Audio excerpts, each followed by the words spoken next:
Hey everyone, my name is Sikta. I'm a doctor based in Australia. I'm a GP registrar by trade, but I'm locuming right now while I move cities. I just want to share some reflections from a fairly complex case that I had today. And the reason it was complex is because it was a pediatric patient, a patient who had cerebral palsy and was also nonverbal. So there were 3 added layers of complexity to the case.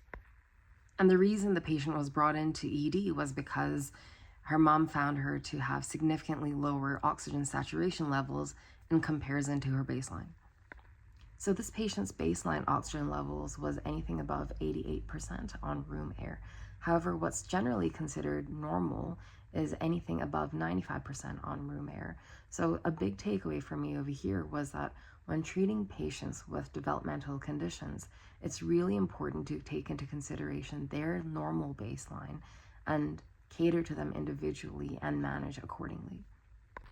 Now, a second hurdle for me was the fact that this patient was nonverbal. So she couldn't really speak to me and express how she was feeling, if she was in distress, any pain, or if there were any changes, essentially not really communicate with me at all.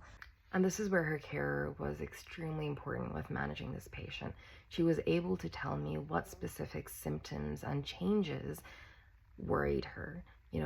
What were the small features that showed if she was in pain, in distress, or, deteriorating, which was extremely important to managing this patient.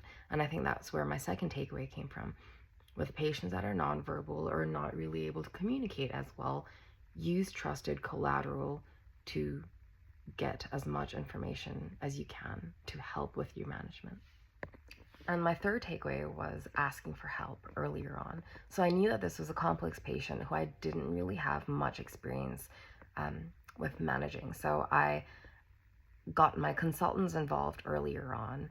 I consulted pediatrics earlier on. And I think this just streamlined the entire management process because I was able to front load investigations instead of start a few of the things that I thought was necessary and then give them a call and then, wait for a few more hours for those special tests to be pending.